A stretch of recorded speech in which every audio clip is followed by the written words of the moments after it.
on. Hello. Welcome to ZUDECAST number 76. Ho! With the mighty Brian Curtin in the building. Oh, yes. Ho! Thank you guys for having me. Excellent. yeah, Thanks for man. being here, man. You guys are all hearing. I like doing this little radio vibe thing. We got 16 minutes of jam that we can quietly fade in and out of. That's great. And that's just one song. And that's just one song. Hey, we should fade it out over the full duration of the song, actually. Take the whole 16 minutes, That's so sweet. Well, yeah, you were just listening to the sweet tones of Love Mischief, the gnarliest jam band in SAC. Thank you. Or at least Thank you for top those three. kind words. You guys basically are the gnarliest jam band in this area that I can think of. Like outside of just like, I don't know, or just like this band and like other variations of several members of this Sure. band Yeah, are like yeah. also the nastiest jam bands. Yep.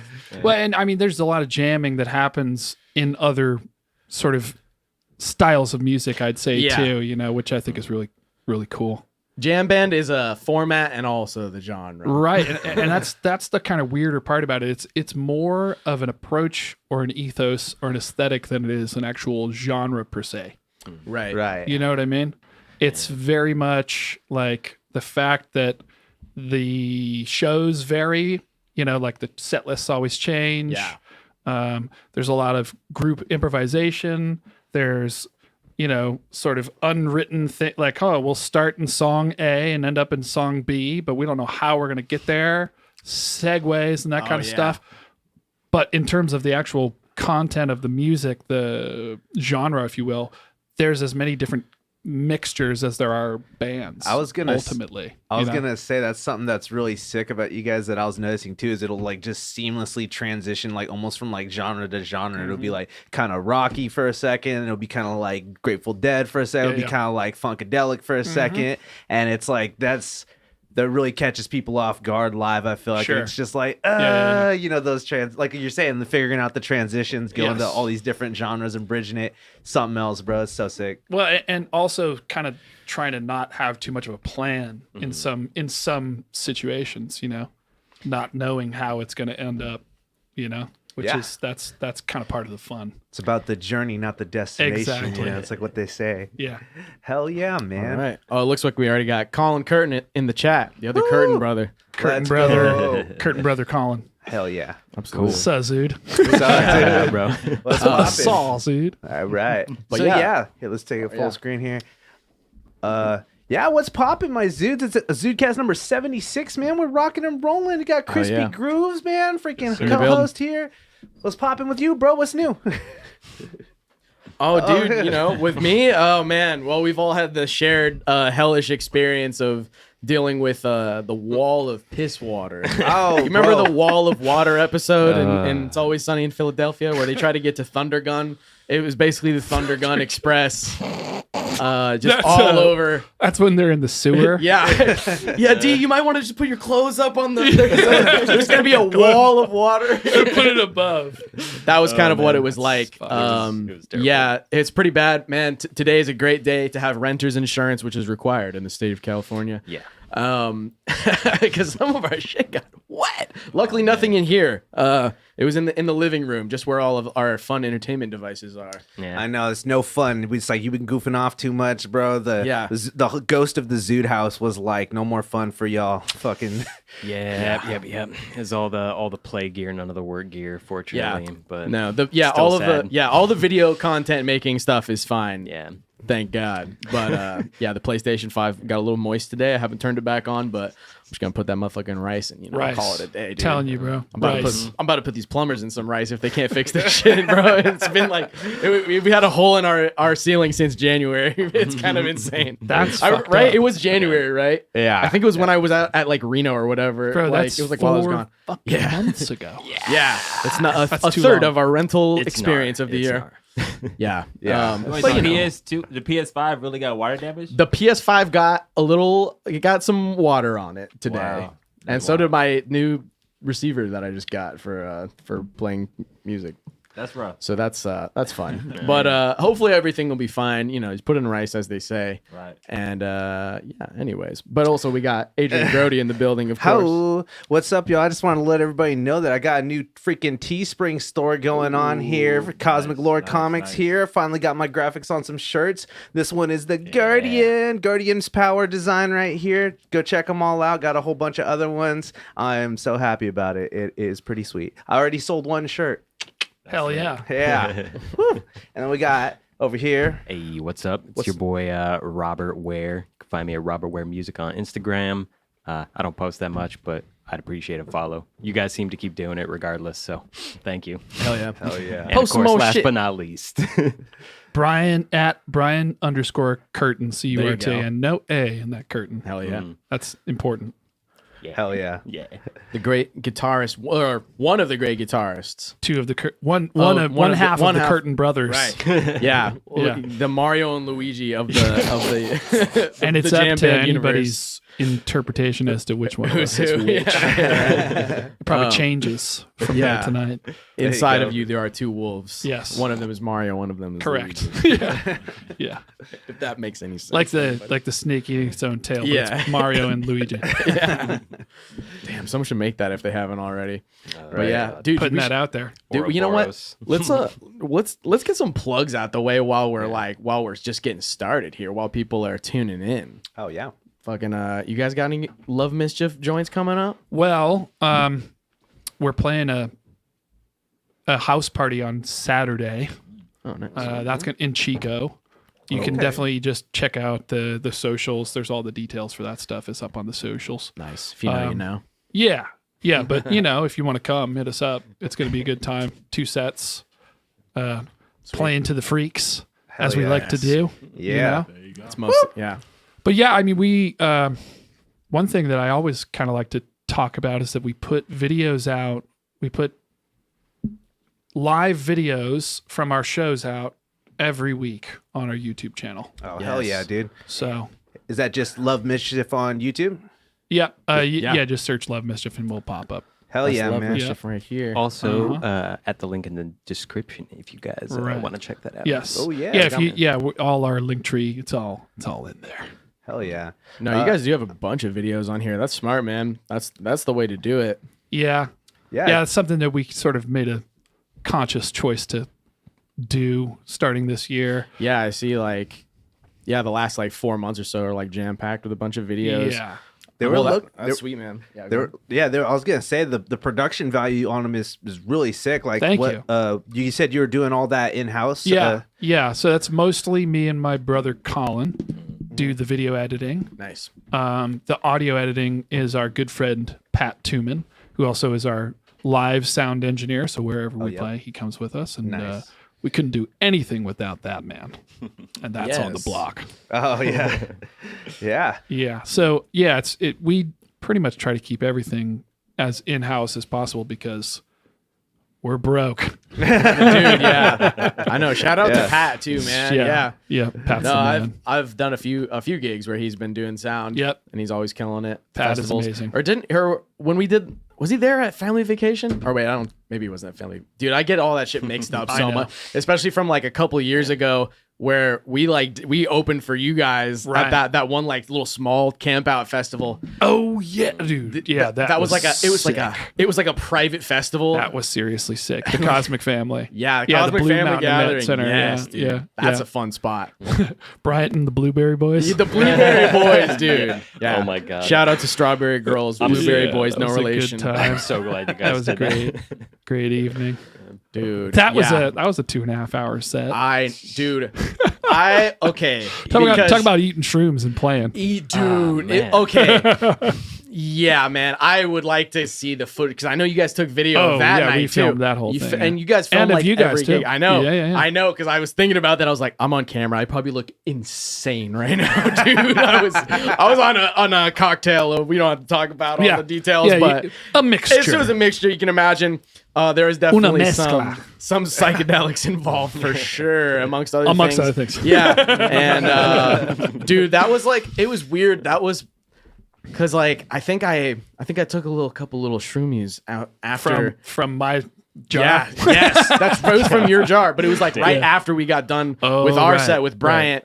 Right. And then I was like, I'll just take a couple. And then it's like that one where you're like, I'll take one more little stem. No. And then it's that one more. And it's just like, fuck. That was the one. And then I was like, in a folding chair for like the first like half hour, like, oh Yep. God. And then I was like, I'm sorry. Incapacitated. Yeah. Being And then I crushed by fucking the got waves. I got up. I went to the dude. It was so bad, and I remember the porta potties, dude, were so bad there. Oh, yeah. Because they only brought 2, and it was a private festival. It was not that many people, but it was absolutely. By the end of that was like the end of the Wrecked second night. with the KT. Stacked, dude, like a goddamn like animal stock. It was crazy, dude. And then yeah, I went over and just yacked in a bush somewhere, and then went back into my tent and just like laid down and just had like the most insane closed-eyed visuals, Kaleidoscope. listening to you guys, like blasting down the mountain, That's- like oh my god. So, so to I be saw honest with Jesus you, Christ. that's our target demographic. Is Yes. the person in their The tent person in the tent getting We have- kaleidoscoped out into the cosmos. You got to play loud enough so the people in the tents in the back in the camping spots can hear you. They're like, "Oh God, what's happening?" Because Yep. you guys were like going on some crazy shit too. Like I remember. That was a crazy night. Yeah, because we were playing to the Freaks and the Raccoons. Yeah. Oh, it was yeah. just like the Woods and whoever the fuck was in them was there for that show. That was a good fucking time. sick though, man. I remember the lights, or someone like forgot to bring actual lights to light anywhere on the stage. So it was just the was the feeling. blast of- it was just playing to the fucking void. And you're like, "Is anyone there?" And they're like, "We're still here." I remember like, there's that like too, someone yeah. like out in their campsite, like across, like down the way. They're like, "You guys Yes. rock!" And just like Yes. super far away. Oh, we're here. Let me tell you. Now I remember you guys. I'm the one track that really tune that stood out to me from that with you guys was the Afro Blue. Was nasty. Shit, dude. I want to Nasty. go back and watch that. I'm gonna find that Really, footage, though. really sick. And the other thing that really stuck out to me that night, I don't know if you remember this, that like 10-foot tall Cheshire Cat graffiti painting, stage left. Oh yeah, yeah. Remember what I'm talking about? Dude, Just sitting there like, that's such a weird, like that's such a crazy looking venue. Just a giant barn too. That was it was a vibe though. It was a vibe though. that's like the third time I've played there, I want to say, something like that. But that was definitely like the late night, Yeah. the late night vibe. Yeah. Because I think that was probably like either my first or second time actually hearing you guys Yeah. live too. Like Uh-huh. I'd like just barely met you guys. And Sure. I'm like, yeah. Dude, just coming out of that trip though, like just resurrected like an hour. It was like the Yeah, most intense but fastest turnaround where I just like took like sort of a nap, but I was just like bathing in just like The quintessential Yeah. acid nap. Yeah, It doesn't need to. You don't need to be on acid for it to be an acid nap. yeah. Oh yeah. Yeah, You know what I that's mean? what it was like. Yeah. Just fucking It was float crazy, through dude. the void. Yeah. It's like you just kind of closing your eyes, and it's like you make a little tape loop. You sort of just like, well, this is all that can happen now. So I guess that I'm gonna lay here and let it do its thing for a bit, and then I'll be able to maybe interact again in a while. Yeah. Acid Yeah. nap. I Yeah. remember getting up after I was like, okay, I think I'm all right. And then I was like, you guys, does anyone remember Shrek milk? Was this real? What the fuck? I was like, and they're like, I don't think so, dude. I think you're mixing up a couple things in your head. I'm So like, no, funny. it was definitely real. See, But I went home that night, and my bro stayed. That's right. Because I was hanging out with Colin. It was Yeah, like yeah. 5 a.m. when like Yeah. someone like started the bonfire up again. Oh my God, dude. It was chaos. He was telling me this fool Chris was fucking hilarious. Dude, yeah, that was a good time. that was a wild time. That was 2021, yeah. if you can believe Yeah. that. Yeah, crazy. I feel 'Cause like that- since 2020, like everything's just like all the years. Oh, just I kinda know. blur It's together, a you know? blur, dude. Yeah. It's just like time itself has sort of been reconfigured. Yeah, Yeah. It's like Yeah. we're just our comprehension of it, because before that it was just like, in modern times, this sort of, or at least, in recent memory, Yeah. right. it was just this unbroken, we're all just doing the, wake up and go to work and Yeah. come back, and all of a sudden it's like, wait, what? That's not happening right Yeah. now. So what do we do? I know. I don't know. Well, and it's like they like It's been a long spec- 2 weeks. 2020. That was a long 2 weeks. 2 weeks, 2.5 year long You know, there's- fortnight. there really is something to that, to the because because not only were they like, oh, you're not gonna wear it, it's like nobody do anything. It's like that's the. And it's just like, what the fuck? Like, what do you know? Like, we need structure to keep. Like, our brains need it to, or because otherwise, it's like time's so subjective. It's like it could just slog on by if it's not like structured out for us. And it's you know, I feel like some people like really didn't know what the hell to do, whereas other people were like, okay, well, I'm gonna do this, I'm gonna do that, I'm gonna do that. I had no fucking clue what to do. That's actually what the videos that you see now were a result of being like, what the fuck do I do with my time? I guess I'm going to learn how to video edit. Yeah. That's hey, like super productive use of it. Yeah, because it was just like, okay, either that or like rip my hair. I mean, there was still hair ripping too. For sure. No, You it's know, a trip but- for me though, because it's like I never really like everyone always used to say like time is like a was it time is a construct? Yeah. Time's a construct. People used to always say that, and I'm like, okay, yeah, I get you. I didn't understand that fully until the pandemic happened. Until it broke. Yeah. It's true. Yeah, Dog, so I logged like 200 hours in Factorio in like 2 weeks. What's Factorio? It's a game where you build buildings so you can build more buildings, as our roommate aptly described it. Sounds like humanity. Yeah, basically. pretty much. Humanity It's simulator. it's work simulator, bro. You're like, oh, there's no work. I gotta go fucking. He's like, I got shit to do. This place is not working. Power's failing over here. Shit's exploding. Animals are attacking. But yeah, it's bad. Sometimes That you get broke so my bored. brain. Sometimes you get so bored that you download the lawn mowing simulator. That shit's crazy. What's that one they did? Fucking like unnamed goose game. or Yeah, something? we were just, Dude, we were we were just playing playing that that the other day. today. Goose Yeah. game. Yeah. Fucking- All right, bro. It's so funny It's in a weird way. It's amazing. Is it tight? It's pretty It's ridiculous. pretty good. Oh, we just played for like an hour or so the other day. It was like one of the free games on PlayStation Plus or whatever. And then it's you just are a goose and you just cause chaos and panic in other people's lives. So like like geese. you just like steal their keys and Like like throw them regular in the geese. lake Oh. and like lock someone inside a garage somehow while they're in it. Like you terrorize a small child who's like has like a toy airplane, but everything's in such an adorable art style that you're like, Right. oh, this is You're like, wholesome. "Aw, But how this endearing." This Yeah. is like the most traumatic day of this child's life right now. Just getting absolutely harassed by an angry goose. Man, the shit that's happening out there, the shit that people are making nowadays is just. And then now there's Chat GPT. Pretty soon there's going to be fucking. There's going to be Nintendo GPT. All AI really? video games. Yeah, bro. bro. I haven't even That's thought coming about that yet. so quick. All this stuff.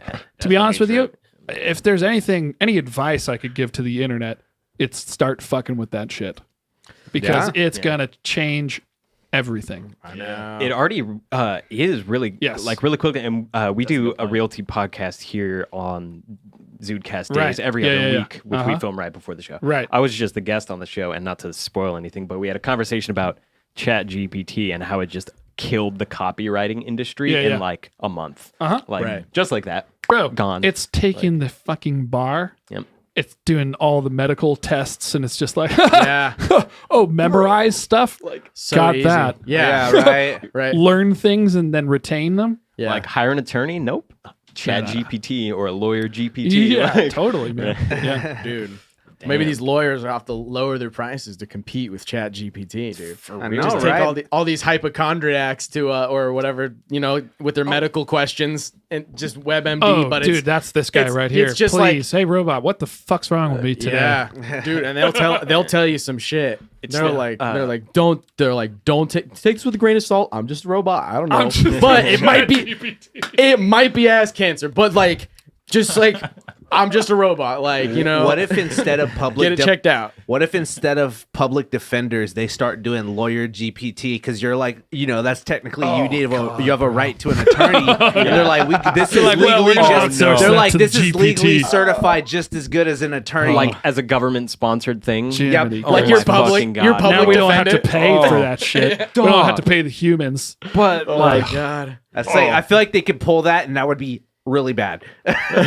Dude, that's if your public defendant looked like this, you're gonna lose, and it's just a picture of a laptop. Fucking robot. Yeah. A prompt. Yeah. Yeah. Oh man, it might be better than like the meme you see of like the public defender, but he's like got like the super long pants, like, rolled up. Whatever. No, but like, for real, man. it's. I mean, it's already changing stuff so much, but I feel like, you know, if we navigate it right, it'll change things in a very sick way. Yeah, That's a good Yeah. point, though. Honestly, like just like really get ahead of it because you know everything like that. Everything's always changing, so like you should be able to get ahead of it and like make sure you figure out how to learn it and make it work for you. Yeah. Because you know that's what it's all about: monetizing, being on top of that curve. You know? Absolutely. Yep, Yeah. yep. That's And smart. there's so many things that are going to be obsolete. Yeah. And that's the thing, Yeah. like people are worried about, you know, the Terminator. And I think they should be. But I think that we're a ways away from that still. Yeah. I mean, Yeah. I actually strangely or not so strangely, I look into this stuff a lot. I watch a lot of YouTube about this kind of shit. Yeah, me too. They think that it's probably so there's obviously a big broad spectrum of how far away people think we are from, you know, artificial general intelligence, which is basically something that is either an actual thinking being that exists from ones and zeros, sort of, Yeah. or something that is able to be close enough to that to not be able to tell the difference, Yeah, which is right. another big question is Turing test. is or it whatever. actually possible to create consciousness? That's a whole nother discussion in and of itself. Yeah. Right? I think it forces us to redefine what consciousness means. Sure. Yeah, like at a fundamental level, it's just like, Or at least address it and see how those things kind of correspond with what, you know, because spirituality and religion and all these things have these sort of precepts and ideas about what that is. Yeah. But then all of a sudden there's this fucking thing that you can chat with. Yeah, yeah. You can like- talk to it. it's like we got And- parrots before then, Oh, but yeah. like, and so like who's more there, the parrot or the GPT, right? Yeah, And who fucking knows? I mean, there's so many there's as many different perspectives on these things as there are, you know, people with opinions about it. But the thing is that seems to be fairly far away. Something 10 to 60-ish years is what, depending That's on a who pretty you wide ask. range. Yeah. So That's- like yeah. at least 10, but more immediately what we're going to have to grapple with is fucking lawyers are about to be out of a job. That's Dude, like, yeah. because the thing that a lot of people in a lot of sort of industrial revolutions, not the industrial revolution, but sort of technological revolutions over the course of history, We're in one. most of the people that sort of get displaced in terms of like labor and stuff is the lower class. Yeah. Laborers, whatever, you know. That's what we new were just tech- talking right. about with like the candle makers when Yes. light bulbs hit, Yep. bro. They're like, Yeah. fuck Thomas Edison. Yeah, for real. The horseshoe makers. and yeah. so like the plow, Yeah. right? Just all these different things over the course of time. But now what's going to happen is that what we think of as more like middle class kinds of jobs are going to get turned upside down, like being a lawyer or being, you know, Dude. Well, especially a lot more like people that just kind of like enter data or like people Yeah. that just like manage like manage like storages Yeah. and like organize like storage space and stuff. Like that's all gonna get automized. Yeah, it's crazy because again, even like Bobby does Power Automate for the show, and it's just like, brrr, and it's Right. like, you know, it's nuts. yeah. Yeah. With the lawyer's example, though, what if one day there's a class action lawsuit that was like, "Did you lose your lawyer job because of AI encroaching on society? And you it's from the AI. yeah. You may be entitled to legal compensation. Yeah, yeah. Talk The to chat- lawyer bot. Yeah, the Chat Brothers or whatever. Like, bro, it's crazy. Yeah. Yeah. The With the the G- GPT partners Yeah, and co. Yeah. yeah. That's real. gonna happen. It's crazy. Like the amount that people are talking about AI now versus a year ago or two. It's like everybody's talking about this shit now. It's like Like since fucking December. You know what I mean? Yeah, Like yeah. this shit is getting faster and faster. And it's weird because that's one of our biggest weaknesses as humans, I think. We resist change, and it really takes a lot for us, especially in groups, individually a little bit less so, but just sort of super ego kinds of things, right? Whether it's your church or your neighborhood or your, whatever. It's harder for us to change because we have so much sort of stock in identifying with a certain way of being. No. Well, it's really crazy because it's just like throughout time too. It's like there's been like, like technological advancements, they happen, but it's like they've definitely been happening like, more frequently in the past like 100 years compared to like the rest of all of history. It's been absolutely bonkers, but it's also kind of crazy because it's like I wonder if there like could potentially be some like weird like setback, some other sort of like kerfuffle that could cause like a new dark age type stuff like with AI Definitely. or with Neuralink or with because let's say you have AI automate like the world economic like on some on some really meta tier level, and then it just like crashes and it's like I don't know. Solar flare. Yeah, solar flare too. That's like a big fear of EMPs. And I don't know. It's a trip, man. I feel like we're at such a crazy rate, like unprecedented. Unprecedented, but yeah. It's true. Yeah. Yeah. And we're just all in it.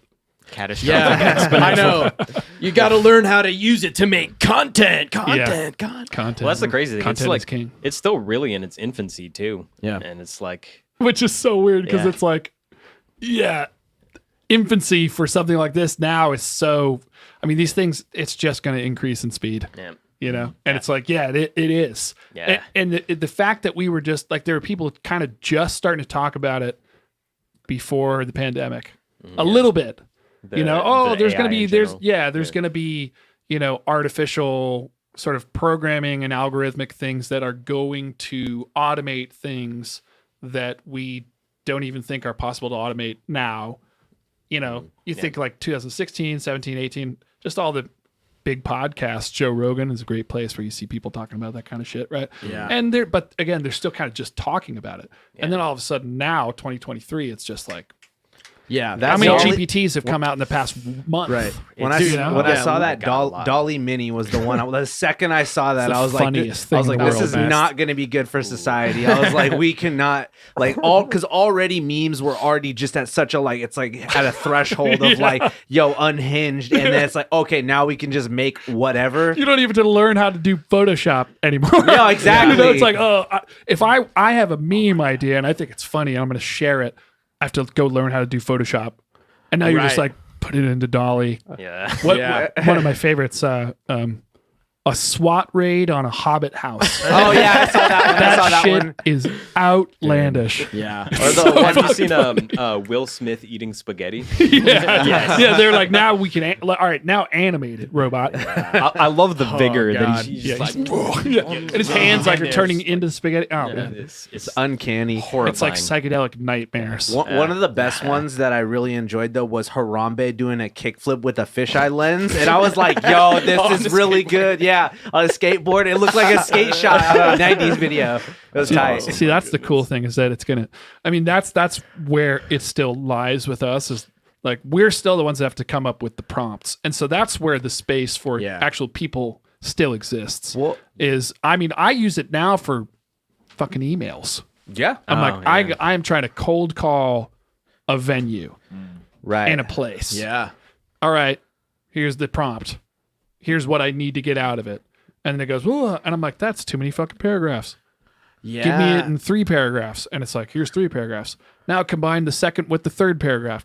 And so that's kind of what the learning curve is now, Yeah. is to Yeah. learn how to interact with the thing. And it's really useful. It's still Yeah. it still is almost like programming code in a Yeah. way where it still like throws an error, but it's not like in a debugger. It's just like, oh, you're like, oh, this looks like shit. That's not what I wanted. Yeah, you Clear have to that. edit it. Like now Yeah. that's the error, and you're like, all right, can you fix that thing? And You're like, wedge it show down. me 15 pictures of hands. And you're like, those don't look like hands, man. Turns out it's as hard for a robot to draw hands as it is for people. Yeah, Yeah, right. that's one of the tough ones. It's tricky. It's tricky. Even though you're drawing it by hand.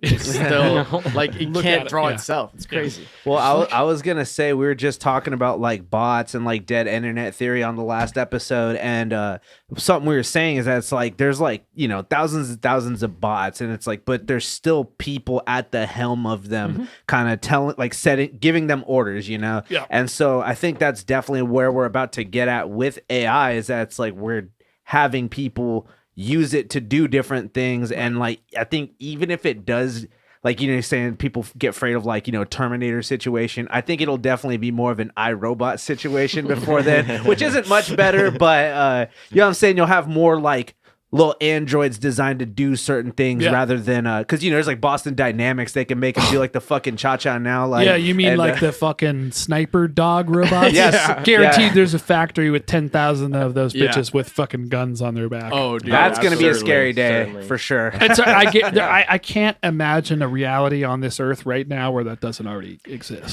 Didn't No. Yeah, no, it's didn't the definitely U.S. real. military buy a bunch of the Spot models? I believe. Probably. Yeah, because I've seen them. They're for bombs, bro. They're for defusing bombs. Right, That right. doesn't make sense. Like, I mean, I don't know how much they weigh exactly, but a lot of these like tank mines or something, they require like hundreds and hundreds of pounds of force to actually go off, right?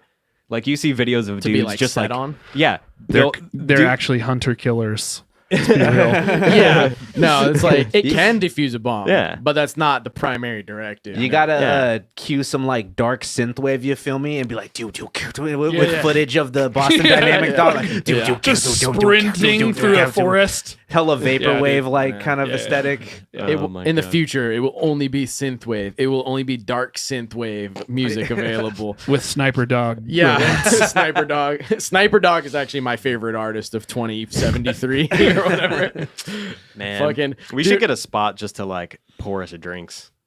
What? Oh yeah, Yeah. get a Hell spot. yeah. The Boston Dynamics dogs probably Yeah. cost like as much as a fucking F-16 or whatever. And you prompt few it grand, through yeah. Chat GPT. yeah. Oh, and just have it talk to you. You're like, I need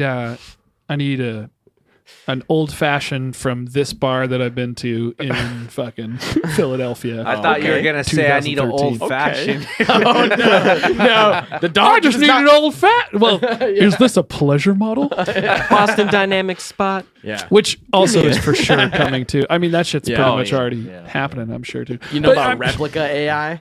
I don't know. No, I don't know about that. A What's that? replica, you A can get a girlfriend. the AI girlfriend that you Oh can yeah, have? yeah, yeah, I did hear about yeah. that. It's crazy because like you could messed basically up. just sext with a robot and she would be all into it or whatever. But then they Great. changed the algorithm because it was basically 99.9% that, just like lonely men, just Right. with the robot Right. girlfriend.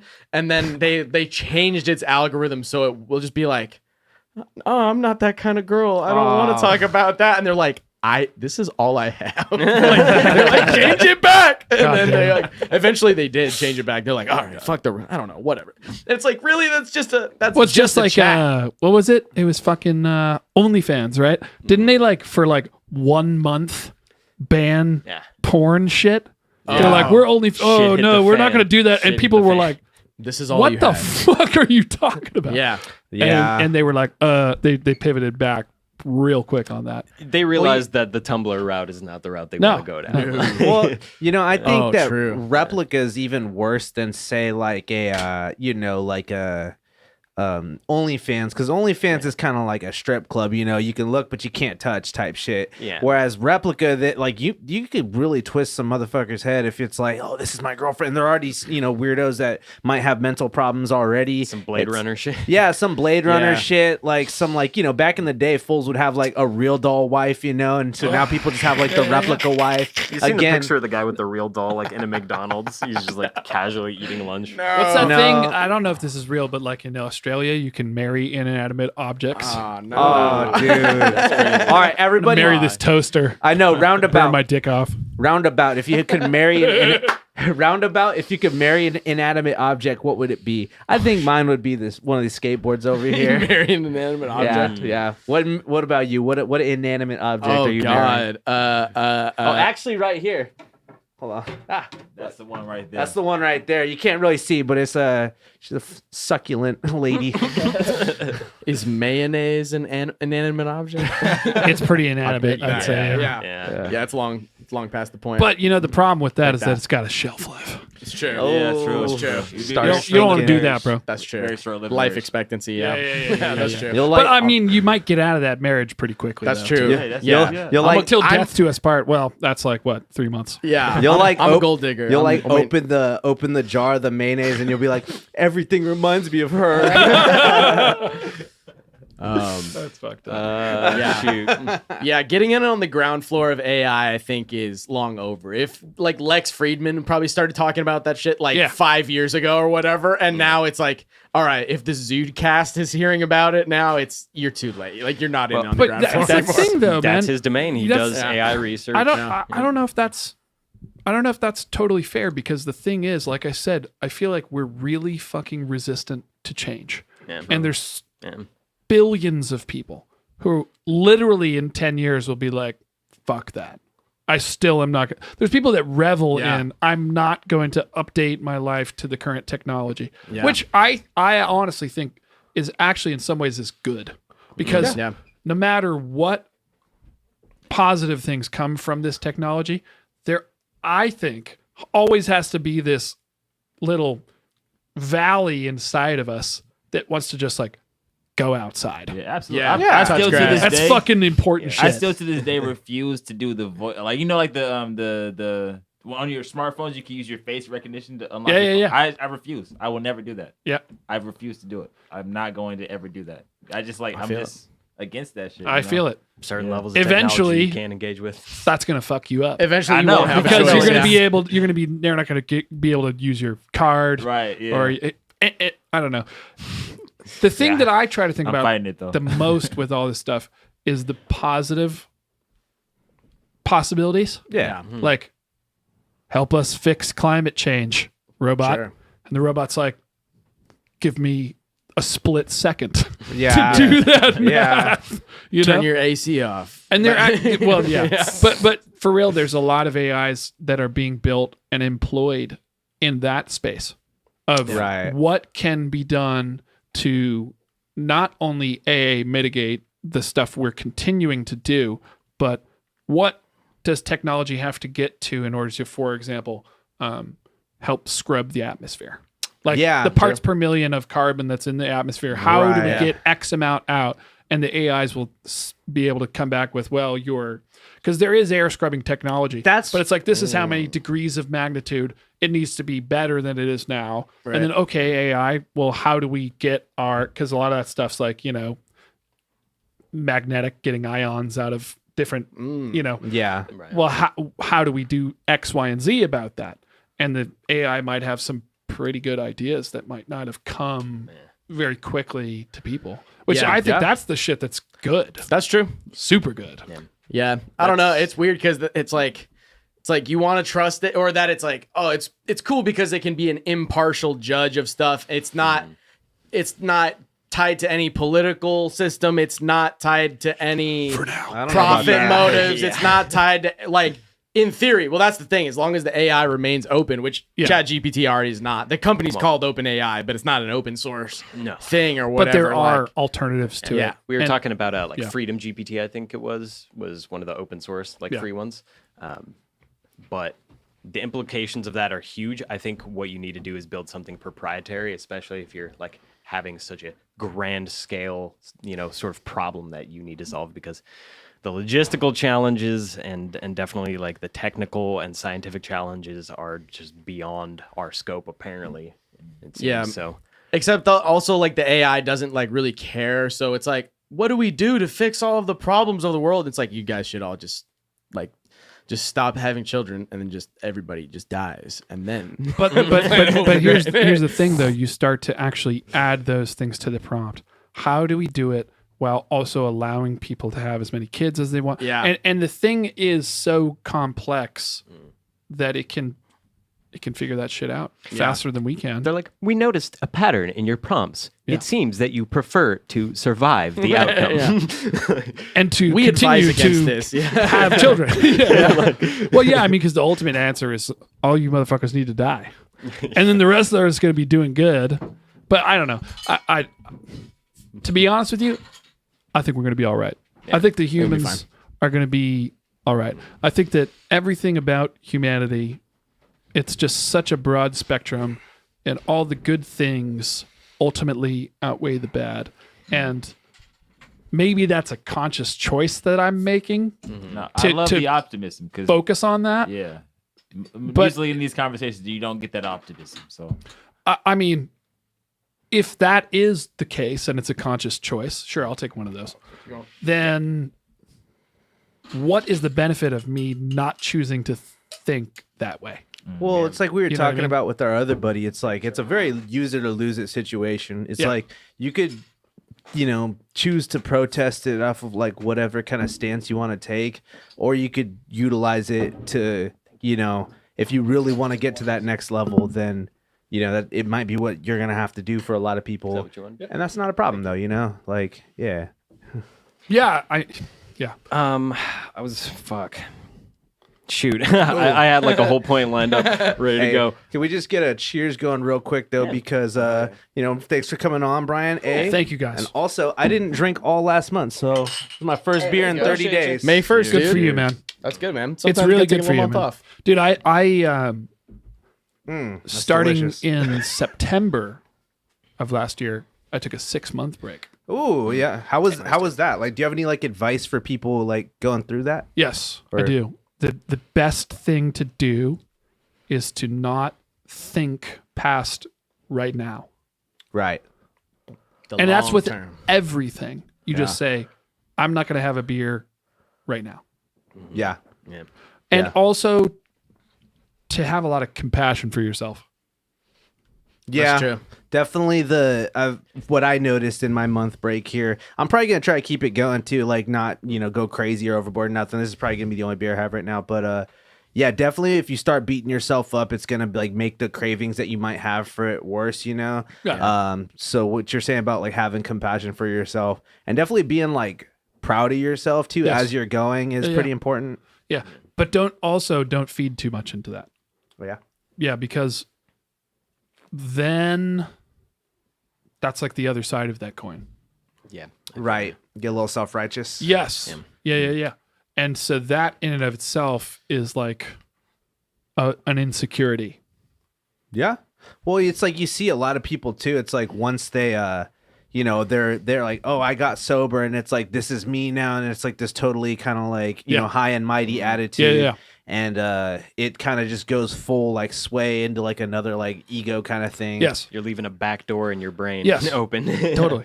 Yeah. I mean, I just think that the best thing that you can do for any and everything is to have compassion for every human being, Hell yeah. Yeah. including yourself. That in and of itself, if you just allow people to be who they are and allow yourself to be who you are, then you're not. The moment you start taking the judgment out, then things get easier on almost every level.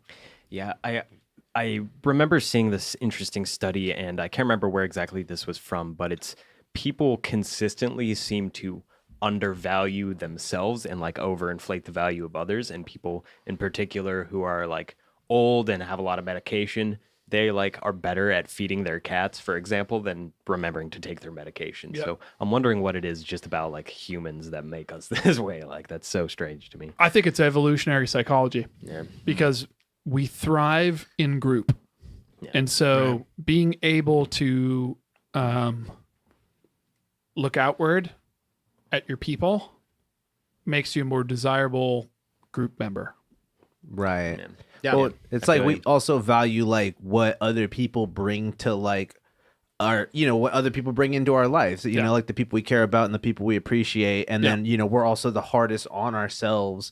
So like, that's why it's kind of easy for a lot of people to put a lot of high value on people around their life and then, low value on themselves. Even sometimes if it's like an unhealthy situation or something, they get locked in that mindset of like, I need this person because it's like, that's the way their brain's kind of been looped in. But, and I That's the nature versus nurture thing too, right? Right. Like how you came up and how you sort of built your landscape, so to speak. Yeah, well, we're really like pack animals too. Yeah. You know what I mean? Like Big that's time. why we're so close, like Tribal. with canines too, because like it's a pack mentality. Yeah. And you definitely see a lot of that these days. Pack Oh mentality. yeah, man. We're reverting in a lot of ways, and Yeah. this technology shit also brings that out of us because we get scared of the change. Yeah. you know. So we just like hunker down. And, Too much access to information leaves us with underwhelming results. well, and we're not. We have never, at least, you know, unless you want to get into Graham Hancock and some crazy shit like that, which right. sometimes I like to get into that stuff. But like, you know, if you just look Right. at the picture as it sort of is collectively agreed upon, Right. we've never had this in front of us, and so Yeah. our nervous system is just completely overstimulated in so many ways, and it's nuts. No, it's nuts insane. trying to be Just- alive right now.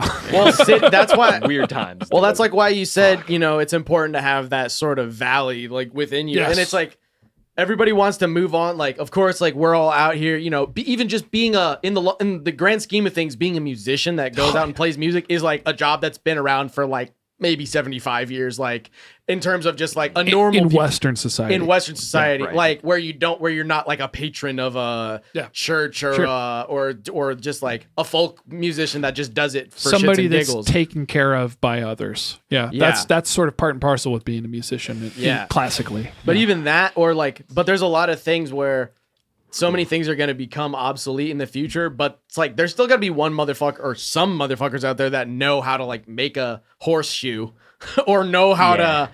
You know, there's like the guys that do the YouTube videos of them like building a hut. You know, it's like you hope you have that video somewhere, archived somewhere, where when the apocalypse hit, you're like, how the fuck do I So- build this mud hut, dude? Hey, quick advice to anybody who's trying to pick a niche as a content creator: just find a dying craft and immediately start making YouTube videos. Straight up, just Especially the if you most like niche. doing it. Yeah. Especially if you already know how to do it. Like, Mongolian throat singing, dude. You got to bring it with you. My homie Adrian Blue. Dude. Shout out to Adrian Blue.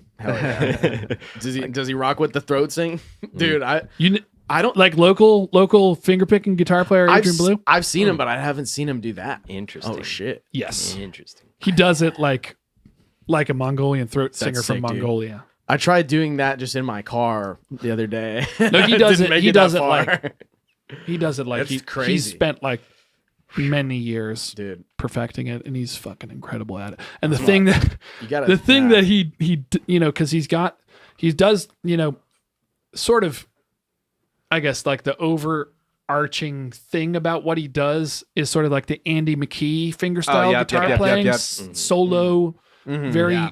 you know, open tuning, crazy stuff. Yeah. But I just remember somewhere in there, because me and him are bros in that we both came up playing metal guitar, and so we connect. That's like a really good friend of mine. And Hell yeah. I just remember Cosmic Family, like we were talking about earlier, and this is, you know, actually just got back from the Nugget, which is the original place where the Cosmic Family Gathering was happening.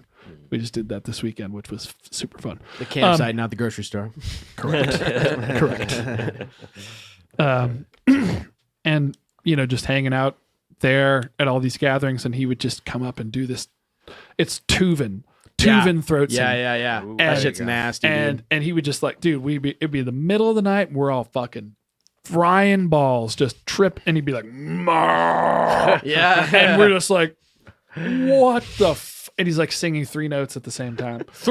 Yeah, no, see, like, I've seen people do just like the single overtone or whatever, where it sounds like a flute over the kind of he does the whole, didgeridoo drone thing. yeah. That's crazy. And so then, like, at some point in there, and I don't want to take any credit, but I feel like at some point I poked him. I was like, you should do that while you fingerpick your crazy shit. Yeah. And you know, that's probably a hallucination in my mind. But I was there. I gave him the idea. He Yeah. eventually started doing that, and Nice. it's ridiculous, Dude. It's amazing because those that sort of music it's very tonal in that it's like an open chord, and you're kind of augmenting that, and you're sort of almost tied to that key a Where little you're bit. just Isn't there tuned- like a you're drone? tuned in a chord? Yeah. Just like a lot of like times whole, there is, like, dedicated and so that's drone what he's string? doing is he's got the drone note, and then he can almost like melodicize with Yeah. the It's whatever crazy. doing a whole fast Fourier like- transforms with his, Yeah, his it's fucking wild. throw. That's crazy. So shout out to Adrian Blue. He is an absolute G and a phenomenal human being as well. Hell yeah. yeah. Hell yeah. So you said you guys both grew up playing metal guitar. Dude. Yes. Is that like your first genre, or where did you start with playing music? Like, That's a great question. yeah. So yeah, definitely heavy music is what I got. But if I go far enough back, it's not quite that. Sort of the earliest musical memories are from my folks, like a lot of people. My dad was super into the Talking Heads. Oh yeah. The record Naked was on in the car. We used to go on road trips and we would always just be bumping the Talking Heads, which is awesome. But a very early memory of mine, this is a fun one. It was 4th grade and I had a headache, and legally teachers and faculty, they're not allowed to kind of give you like, aspirin or whatever. Right. What if you have a bad reaction, whatever. My mom had to come in to give me some aspirin or something, and she was talking to like the secretary. And somehow Led Zeppelin came up, and I was sitting there, ready to kind of have her give me my aspirin or whatever. And she said, she was talking about Led Zeppelin. They talked about Stairway to Heaven. And I was like, what's that? And she's like, looks at me like, she looks at the secretary. She's like, I need to check my son out of school right now. And we went to the record store and she bought Led Zeppelin 4. Your mom is and we awesome. just like rolled around town listening to Led Zeppelin. Oh, yeah. So My goodness. definitely some very serious musical, upbringing of just listening and just appreciating music. But my older siblings are substantially older than me. My oldest brother's 15 years older than me. So he was a guitar player pretty much since I can remember. Probably started before I was born. And so the first thing that drew me to guitar was Tool. And he was a huge fan of Tool. And, Tool being a very psychedelic and kind of dark sort of band, he obviously, I was like, 8, 7. Yeah. And he was like, you can't listen to this, man. It's for adults. And so what do? I wait till he leaves. Yeah. I'm like, all right, I'm going to his room and I'm listening to Tool. So that's like my first thing that I was like, I want to listen to this. Right. And so that was like, oh, I really enjoyed the sounds that I heard. Let me try to approximate them in a very basic way. And so I remember, when the fuck did Lateralis come out? 2001 or 2000 or something like that. So that puts me at, I was born in 89. I was like 11. So I was like getting the very basic schism. That's the part I heard. She get the gang. And come later, I'm like, oh, it goes. There's all these other notes. Yeah. But you know what I mean. So that's sort of what started me on guitar, and then the heavier stuff, technical, sort of very cool guitar parts, drew me in further. The thing that made me want to play guitar solos was "One" by Metallica. Oh yeah. I was like, that is the sickest thing I've ever heard in my life. I need to learn how to do that. It's so funny with Tool. You said you were 8. You're like, it is kind of young for Tool because Way it's like, too young. hey son, what song are you working on? You're like, it's called Stink Fist. Exactly. Oh, okay, maybe go for another one. Well, what about Hooker with a Penis? Yeah, exactly. That whole record is full of Yeah. kid-friendly Yeah. lyrics. That's and then from there I went into like, I got into Mudvayne big time when I was like 13, and then I started a band with some friends to start Skip's Music, Stairway to Stardom. Nice. Shout out to Skip, R.I.P. Yeah, man. That man, fucking, I owe a lot to that guy and that place. So I started a band in Stairway to Stardom, and it was a metal band, and it turned from like a kind of new metal-ish riffy thing to like technical death metal pretty quickly. Nice. So like by 15, we were listening to like Hate Eternal and all these crazy bands that were really yeah. You know what it was? It was the drumming, Yeah. because the drumming is so complex and intense and fast, and we were just like, Yeah. we were like, oh shit, we want to do something like that just because it's hard. Every metal drummer like that is always yoked too, like Yeah. low key, or they're just like Or they're big sinewy boys. as fuck. Yeah, yeah. It's They're either crazy. big or they're fucking cut, or they're Yeah. like skinny, Yeah. crack skinny. Yeah. Yeah. The supreme crackhead strength, dude. Yep. It's crazy. So yeah, that was my sort of main upbringing for a long time, for the better part of a decade, playing guitar. Obviously, I had all these other influences from my folks and stuff, and my, a lot of people. My sister is like a hip hop R&B sort of singer, So there was different kinds of music around for my whole life. And there was just a lot of influences in that, just, and, I had my things that I kind of was drawn towards, but obviously there was and I always kind of liked everything. It's actually so funny. Like the most hip hop that I listened to in my life was when I was like the biggest fucking metalhead. Yeah. We were listening, we were back when the sort of Bay Area hyphy movement was. So Mac Dre. And, That's crazy. Yeah. I find that's true too, because I was listening to shit like Coheed and Cambria, and then literally like Mac Dre at the same time. I'm like, yeah. That's so weird to me. There's They hit a similar nerve. Yeah. Sort There's of. strangely a lot of parallels in that yeah, in those things. I don't know. There's especially like with the metal and the hip hop stuff, and there's just an extremity to it, Yeah.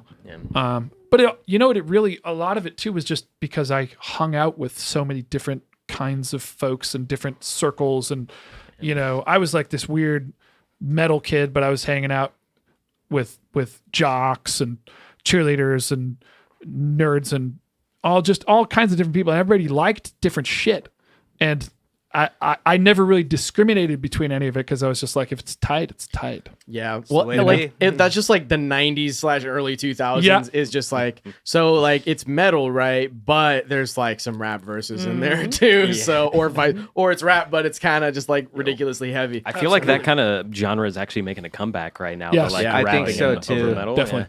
Yeah. Well, and that 2000s thing, like so many people are talking like Linkin Park and all these crazy bands that were just like, it's almost like in that moment too, they were really more like fads than they were like these, and they got big fast, but they didn't like, it wasn't like the Rolling Stones or those kinds of groups where it was like this staying power for decades and Right. decades and decades, When did Chester Bennington pass away again? Yeah, that's one of the reasons I think. I But that was like there's a void. It's just 2017 or something. Yeah, Yeah, it was so- Quite a while ago now. It's been a minute. give Yeah. people like 5-6 years to really develop like Yeah. a core style and start like building up their fan base, and it's like we're starting to see these things. Well, and come also back people again. have their when they get into that shit when they're young, it's like it becomes intrinsic part of their character.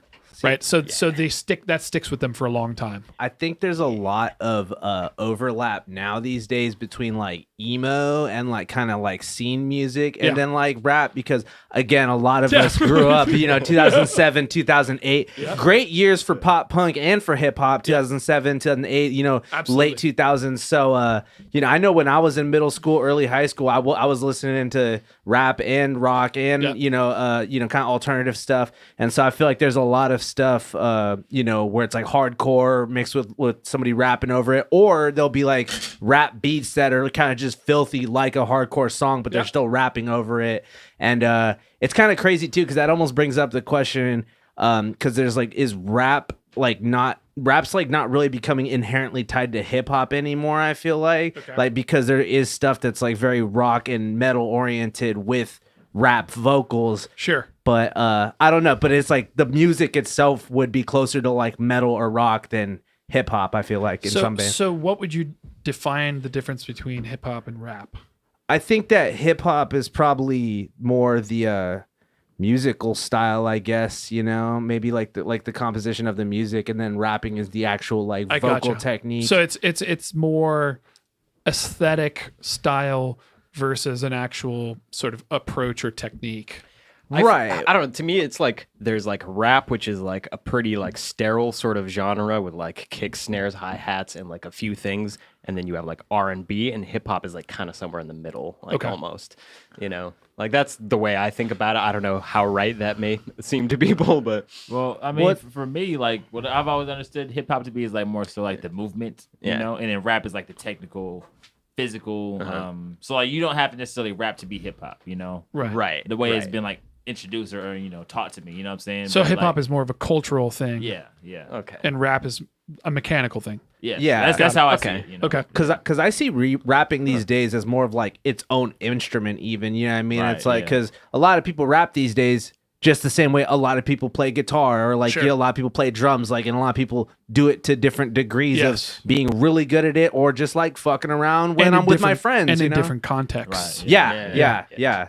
So that's why, I don't know, it's been pretty interesting to me the way that like rap kind of blends into other genres and stuff, and that's sick, because again, like I said, I feel like your guys' music for Love Mischief does jump around genres. Yeah. And that's really sick. Yeah. Well, a big part of that too, I think, is just because the people who play in the band, and this is a very conscious thing on my part, and certainly I think my bro too, is that me and him sort of had the kind of unified vision of what we're trying to do, but we don't want that. We want that to include other people's voices. Anybody that's playing with us, we're sort of de facto band leaders in that we're kind of bringing most of the songs to the table and all that kind of stuff. We're actually starting to discuss opening that up and bringing other people's songs in too.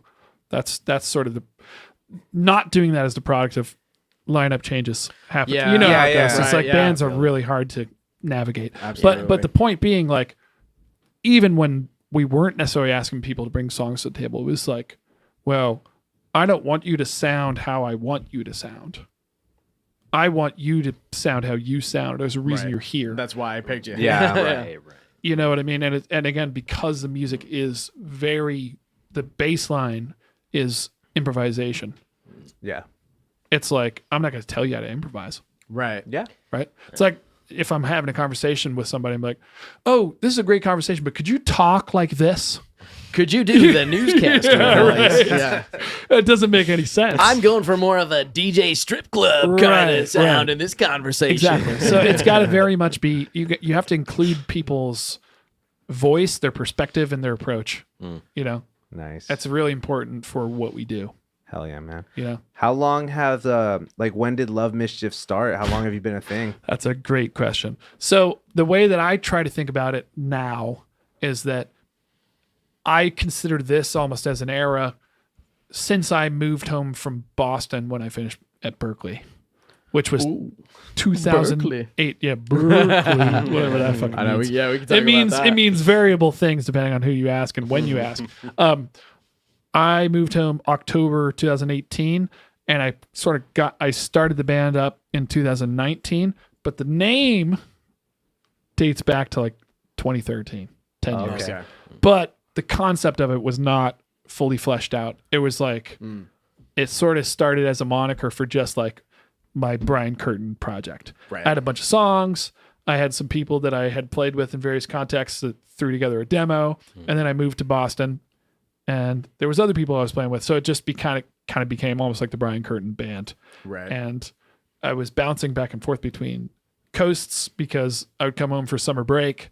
And so I'd have a different group here, obviously, than when I was in Boston. Yeah. But there was sort of a group that solidified for a while around 2015, 16 with Joseph Arrington and Matt Coate. Joseph Arrington on drums, Matt Coate on bass, from a band called A Lot Like Birds, which was a bigger screamo, right. sort of proggy Mars Volta-ish band from Sacramento. Nice. Amazing band. Since defunct, but incredible band. Good friends of mine too. And then Andre Filling on keys. Yeah. So that was sort of the first, what I would consider like solid lineup of the band. But that was almost more like a studio project than it was anything else. Right, because we played a handful of gigs, but even that, it was never necessarily, I think we only played like 3 to 5 gigs with that full condensed lineup. And interestingly, my brother Colin was involved in a lot of that stuff too. Right. And so he came out to Boston and did Berkeley too, Right. a little bit after me. Actually, my last semester and his first semester coincided. Oh, that's cool. Right. So then I moved home and I tried to get the band started up. So that's sort of when I think of the starting point for what the current iteration is now, is early 2019. So right before the pandemic. Right. Yeah, right. We had a nice good year. Good time to get everything started we had for like a year. Yeah. Exactly. We had a good year to do some shit, and we had a lot of fun and had some really great gigs. And then everything shut down. And Yeah. we had our first like tour in the books. Man, we were like ready to, we were ready and rearing, and then all of a sudden it was like, and I try to take that all with a grain of salt because so many more people got so much more fucked than us. Yeah. Yeah. Yeah. Even if you're just absolutely. talking about bands and the music space, not even getting into people losing their lives and their family for and real. loved ones. And Yeah. sad times, People's companies and Yep, livelihoods, absolutely. and small businesses. and- Absolutely. yeah, it's really tough. it's kind of crazy, and it's like we're all just like I don't even know. It's like it's sharing this crazy PTSD thing going on right now. We're like Sort that was of the thing, ignoring right? it Yeah, a that little was, bit. Yeah, Also, like everybody- kind of like yeah. having each other's back a little bit and like Right. pat on the shoulder every once in a while. Yeah, I know it sucked. We're good though now, right? Yeah.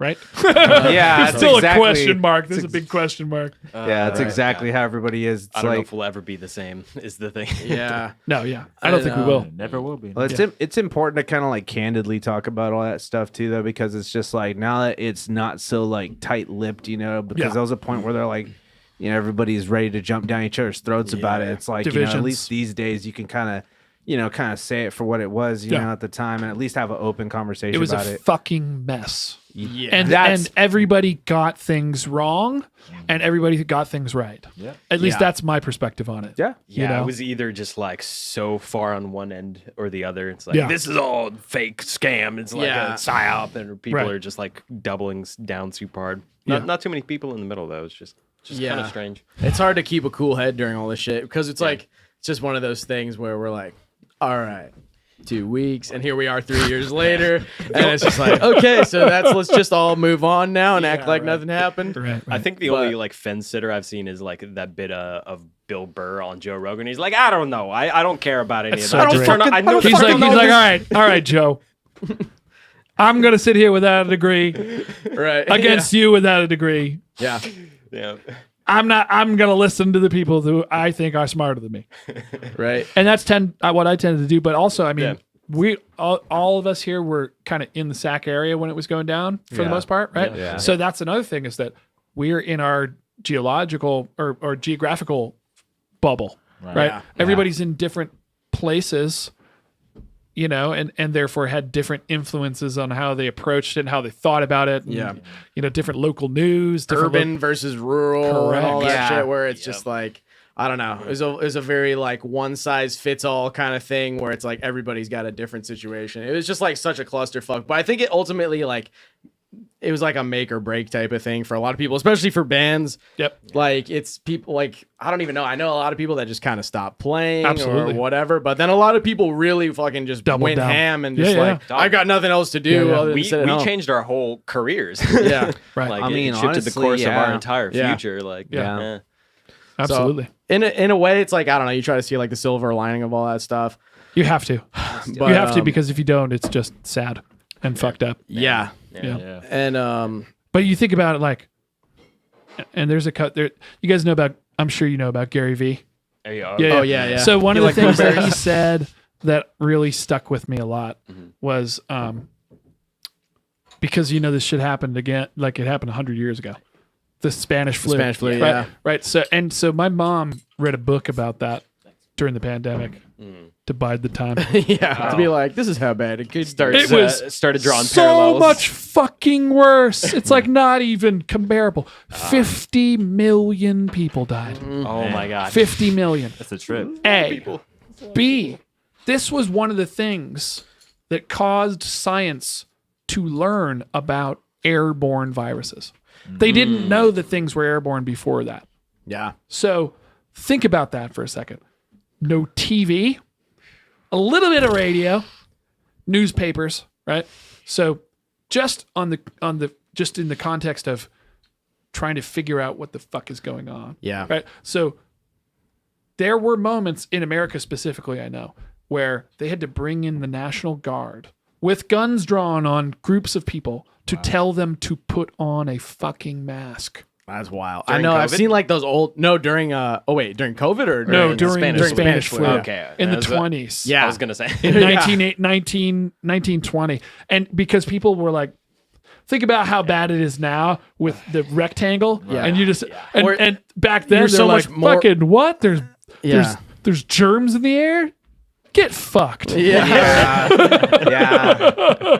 What are you talking It about? reminds me of the Black Plague because they had some notion of that, but like They knew something was with the whole happening. witch doctors Yeah, masks, right. and they would put flowers in the Yeah, air because they're they like, could, because part of the disease was the respiratory thing. So like, Right. oh, well, then it must be coming in through your breath. But they thought it just like smelled bad or something, Yeah. or maybe the bad Smells. smell brought Yeah. like some Yeah. spirits or something. And they thought that they could stop it with things like scents. Yeah. Yeah. They didn't know that it was a microbial, right? So, and the other thing, and this is what Gary Vee said that really stuck with me, is that in a city like New York City, during that moment, especially with the level of poverty that has improved in some ways, but has stayed the same in many ways. Just imagine families of 10, 12, 15 plus in a little studio About the size of this building Correct. right here. Yeah. Yeah. with no doom rectangle. Right. Nothing but a window. Imagine how shitty that must have been. And again, it was like, you know, you have the National Guard downstairs saying, stay the fuck inside. Yeah. So the amount of anxiety and tension that, so just keeping these little tiny considerations in mind about how lucky we are about how things have progressed. And obviously there are a lot of places where we can make improvement, but like, you know, Yeah. Well, it's just like with AI too. It's like we're barely starting to understand how shit really works. Yep. And we're already playing games with Yep.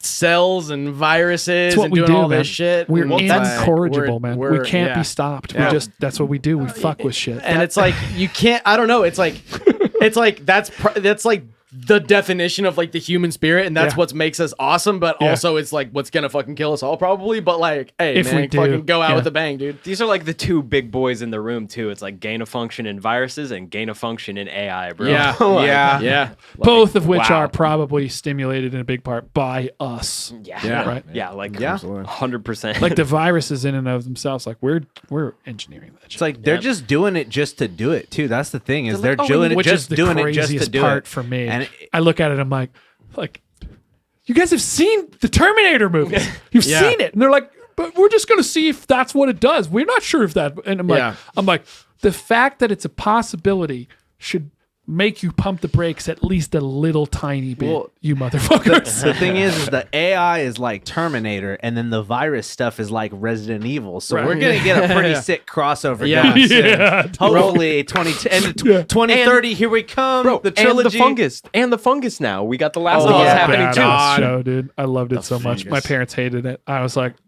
which part was not good? I haven't watched it. Every Like, part was good. But yeah, apparently now we've got like humans that are being transmitted to humans that they've evolved their capacity to do that within like the last couple of decades Wait to do what? to essentially, you know, grow and harvest human beings more or less. Oh, In dude, terms yeah. of like like a clone, like tissue and all that and cloning. And, Yeah, like the whole zombification, necrotizing sort of thing that people see in like bugs, for example. I'm like, fungus is finally making the leap to humans. Oh, Like, shit. gain of fungus, bro. Great. bro. Gain of fungus research, bro. You know, the one thing that always kind of keeps me okay, not always. Let me rephrase that. I eventually end up at the fact that I'm gonna die, and It's true. things will do Speak for yourself. whatever, unless we singularity. Yeah. you know. I'm in the generation we made it to the singularity. We made it to the eternal life. that's in the I cards. will not be able to afford it, but it's nice to think about. But I mean, my point is that like there's this little window of time that you get, and things were doing whatever the fuck they were doing before you, and they're Yeah. gonna do whatever the fuck they're gonna do after you. And that's actually how it is while you're here too, which is kind of the madness of it all, right? We're in this big fucking snowball that's just going downhill, and we're just like, looks pretty weird. Good thing I know a few people and we're kind of friends with each other. Yeah. And like, you know, we can like do podcasts and shit. Yeah. Because otherwise Yeah. we'd just be like looking at it like, huh, robots, viruses, fucking cordyceps making the jump to all right. Human proliferation of yeah. viruses. I'm so scared. Oh yeah, look, yeah, I know. yeah, see? Right? We thought Appropriate. We thought the mushrooms Appropriate. were the homies, bro. You know, they no. are, man. Yeah, They are. I guess there's probably good. There's definitely good and bad ones. To quote Eminem, you only get one shot. That's so true, dude. Don't miss your chance to blow. Yo, yeah, what if they make the leap, they take over, and we don't die? We just continue on as a race of like symbiotic species, maybe Well, become there's- like a hive mind type thing. You true. know There's what I mean? McKenna, bro. Terrence McKenna. Yeah. Terrence McKenna, yeah. Yeah. Dude, we said we're gonna get Android Terrence McKenna as a character on the ZUDECAST soon. Yes. Yeah, it's gonna be sweet. We're gonna use Like Futurama. yeah, we're gonna little- like little make a Terrence little McKenna guy. head. Yeah. Yeah, and we're gonna AI his voice. That's gonna be awesome. So with the AI my stuff, it's like one of those topics where you just can't even avoid talking about it. But it's almost like never been easier in a way to live the hybrid lifestyle. I mean, obviously buying property is fucked, but Yeah. in the idea that you could like just get a house out in the middle of nowhere, and it's like, guess what? You got, for better or worse, you got 5G and you got whatever, you got internet connection. You could do so much from home. Like it's like anybody can have their own, or not anybody, but a lot of people who couldn't before can now have their own sort of compound where they're like connected to the outside world, but also you get to be in your own universe. And like, I think that's going to be more of the trend, like where people are going to start moving away from big cities and sort of just spreading out. And it's like, maybe that is like a way that people can reach some sort of equilibrium. Like cities are such a, Yes. like a new thing has to happen. relative. Like it's, Yeah. I think like they have to be around for some purposes, but it's like, Well, dude, they're you not going away. they're not going Yeah. away without a fight. they're At gonna least. grow. Like, and they shouldn't go away. Like, because they're still cool, and that's where you get so much like culture, and you get so much innovation, and you get a lot of other crazy shit. You People get- are, for better or worse, forced to deal with each other yeah, which is good in a way, but and fucked up in many other ways. oh, and fucked up in a lot of ways. Because, like you said, with the overstimulation too, it's like we're not really supposed to be around.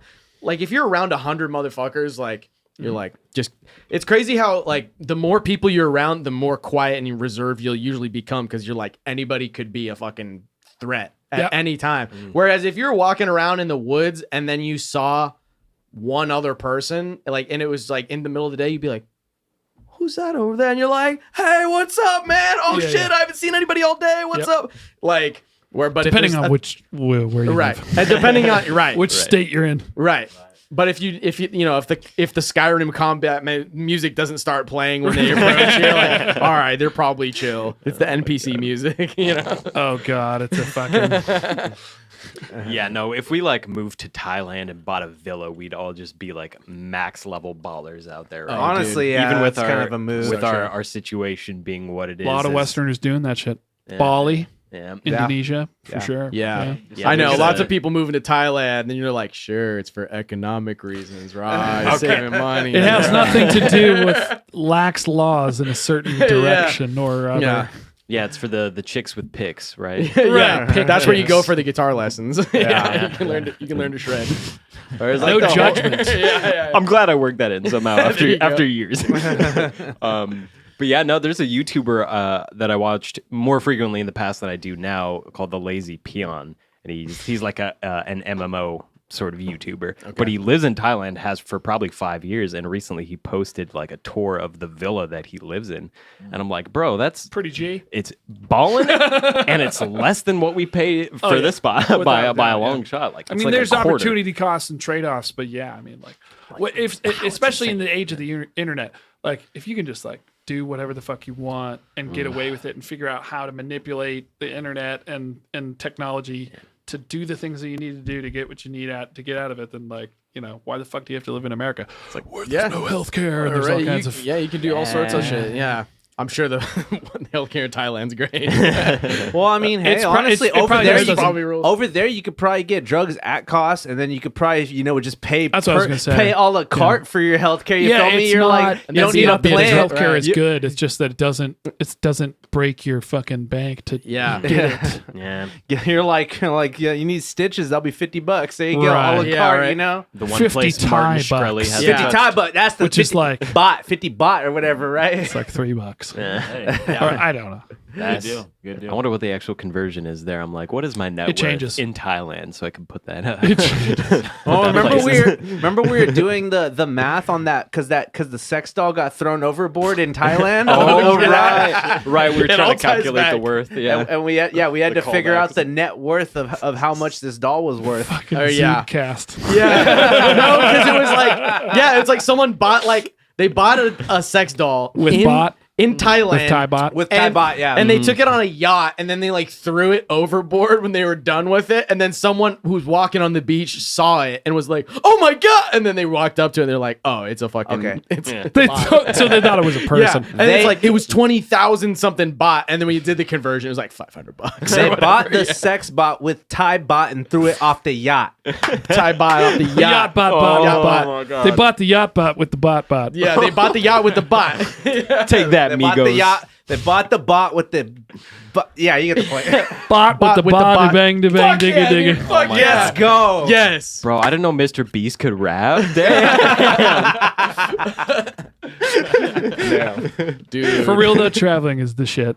That's like, Where's your favorite place you've traveled? well, the United States is an incredible place and has a lot of amazing places. Yes. My wife is from Venezuela, Ooh. so she's been to a lot of places that I haven't been. We a couple of Decembers ago now went to Mexico, to the Yucatan, Oh, yep. Quintana Roo, and that was fucking incredible. That was probably one of the coolest trips I've ever been on. The highlight day for me was Chichen Itza. Oh, yeah. Okay. It is just like, I don't know if you guys have ever been to a place that's 1,000 years old. I've pretty much just being in America, there isn't anything We're like having The that that. closest you conversation the other have day, is the East Coast. You know, Yeah. Right. cities like Boston is 400 years old. Yeah. Right. Wow. There's like some 1630. like Gothic buildings and like Oh, old yeah. cathedrals and, And none stuff of like none that. of the buildings for the most part are that old. Actually, I got a funny little quick story. Oh, please. A good friend of mine that I met through tripping on LSD at Grateful Dead shows. A lot of my good friends I met that way. He Did you guys talk about Jerry's finger? it may have come up. yeah. Cannot come He up. has the third oldest house in America. Oh, Wow. shit. Whoa. That's the flex right there. What the fuck? Third oldest house in America. That shit is definitely haunted. In Boston. It's Yeah. not. No. No. It's no, in no. in Boston. You know, you think about no, it's in Connecticut. Oh, okay. God. You think about things like sage and stuff. Well, Yep. you know, Yep. LSD is stronger than sage. Oh, yeah. So if there were ghosts, You'd be he invited him in and had some drinks and Maybe you know, you guys could just go down the street or whatever. No, for real though, like so basically him and his lady refurbished this place, and one of the things that they did, so they both had their sort of they both had their demand like here's what I need from this. Right. Oh, here's what I need. So her thing was I need the savagest kitchen Oh, yep. so I can just throw down, right? Gotta have a kick ass like kitchen. dual oven type shit. Right. And like just an island with like multiple sinks and just love all an the island, prep dude. spaces and The basins. yeah. Gotta So work. like there's 13 of us. I need help doing X, Y, and Z, and there's no shortage of room or tools or to make any of it happen. Incredible, beautiful kitchen.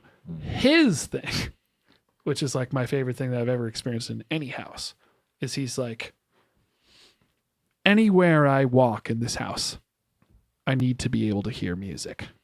Oh, yeah. So this fucking guy put speakers in every room of his house, and they're all rigged up to one system, right? And it's all Bluetooth. So like you get, and that's the thing. Like we would come like That's sweet, dude. so he works in the city. I'm like debating whether I should tell you more about him, and I'm gonna fucking do it. Fuck it. Please do. So he's a deadhead with the third oldest house in America. he, I think I know what I works, need to know. Yeah. This is, the thing about the Grateful Dead and that whole world is that things they're weirder than you. So the even weirder than any of that stuff is that he is one of the head editors at The Late Show with Stephen Colbert. Oh, And he has been editing with Stephen Colbert since the beginning of the Colbert Report. Oh wow. So the way I met this fucking guy and many of the friends in that scene who are dear, dear friends of mine was by going to Further shows. So Further was was Bob Weir and Phil Lesh. Bob Weir's the rhythm guitar player. Phil Lesh is the bass player of the Grateful Dead.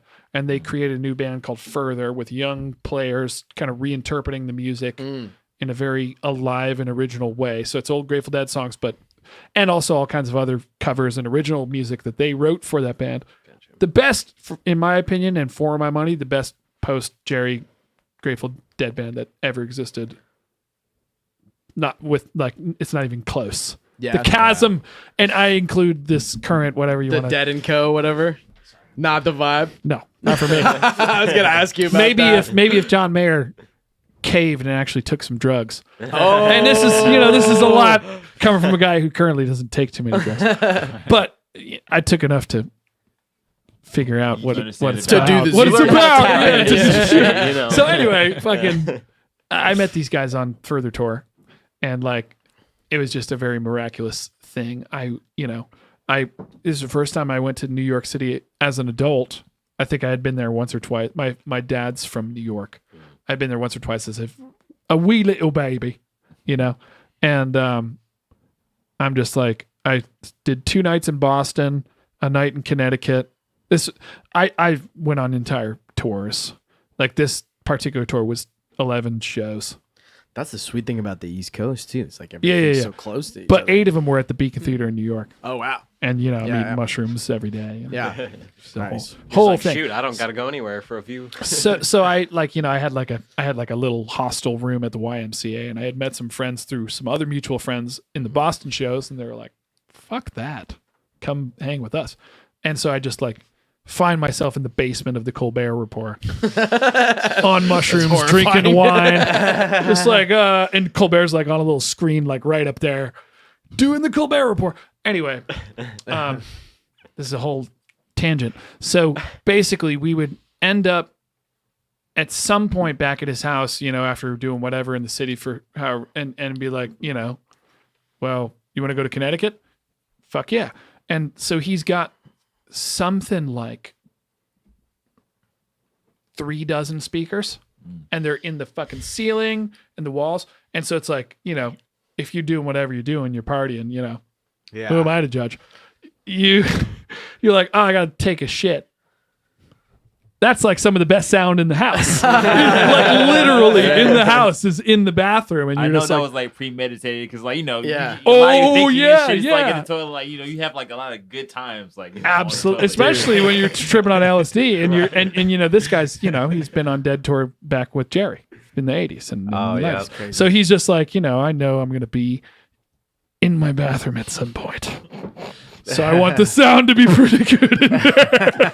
And so feel the sometimes you'd be all rumble, bro. sometimes you'd be all you'd be all fried out and be like, I'm just gonna go sit on the toilet. Yeah, man. Yeah.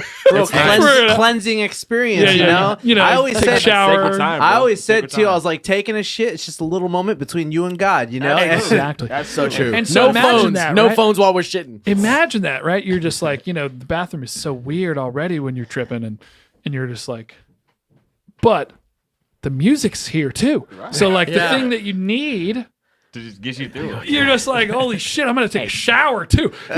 Yo, you're a little constipated. You just bump up the bass dude, EQ, and you're like, all right, that's the Exactly. spot right there. And even to the point where sometimes I would have to fuck off. I'd be like, this fucking music is following me all around the house. Yeah. Bro. Yeah. And then, okay, get this. You go outside and it's in the garden. Oh, of He's got course. 4 fucking speakers in the course. garden, and you're just oh, It's a okay, fucking actually, In-N-Out burger. yeah, because you're Jesus. just actually, I just need to be outside. Right. Get that nature. Shit. Yeah. Get that nature. It wasn't that I needed to get away from the music. It's just that house was kind of stuffy. And he's like, I planned for that, bro. This guy sounds like a genius. He is a genius. All those people. That's crazy. Shout out to the Jasons. Imagine the pressure though if you got put on aux duty. They're like, "Hey, why don't you put on something?" And you're like, "Oh God, everyone in the bathroom can hear me. Everyone in the garden can hear me." So that's the thing. You should put on Mr. Krabs music. You're like, everybody in It's the house. It's aux or it's Just, Bluetooth. yelling at It's you. all the stuff. And that's the thing is that he. And here's the great thing about the Grateful Dead and all that kind of stuff, right? It's oh well, all you got to do is put on a show. It's 3 to 4 hours long. You're good. Just press play. Right. You just pick one. You just, all right, we're good. All right, lay down. You know, you're good to Yeah. go. All the work is done for you. Yeah, exactly. And they're gonna take you on whatever journey.